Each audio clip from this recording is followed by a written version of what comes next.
Hey everybody, Kelli Davis here with Little with Great Love. Today we are talking about intermittent fasting and how to make it holy. So I'm here with my friend Karmen. She told me about intermittent fasting about 2 years ago, and I tried it out. I thought I was gonna die at first, and then I tried it again, and I've really learned a lot from her. We're not health experts, but nothing like trying to make something like intermittent fasting holy. So anyway, I'm gonna turn it over to Karmen, and she's gonna share a couple of tips about how to make intermittent fasting holy. Take it away, Karmen. Hey, I'm so happy to be here. So my first thing is that fasting creates incredible mental clarity, as you know. And in that clarity, it allows me to hear the answer to the prayer that I pray every day, which is, God, what do you want me to know about you, me, my world, and the people in it that I don't already know? And it allows me to have intense mental clarity during prayer, to hear that sweet, soft voice of God, right?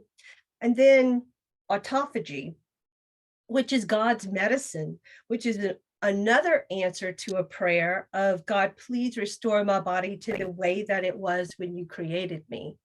And so healing is in the hunger. And when we feel those hunger pains, we know that our body is taking our damaged cells and it is transforming them into stem cells, and it's healing the broken parts of our physical body.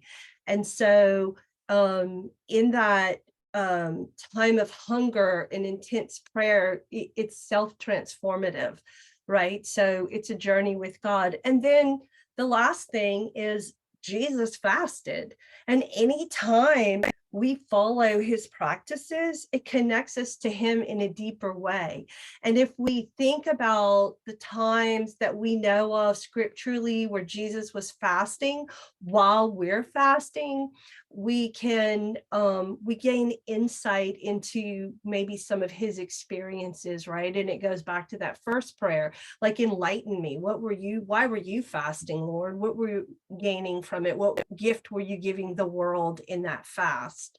And we don't have to have the intellectual answers to those questions, but we can experience the spiritual aspect of that connectedness. So it just is powerful all around.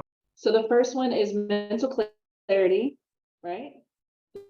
The Yes. second one is what's that word again? Autophagy. Where our body heals itself because God made us, the new cells and stuff like that. And then the third one is Jesus fasted, do as Jesus. We do what Jesus asks us to do. It reminds me of that quote from Padre Pio. I thought about this several times whenever I'm really hungry.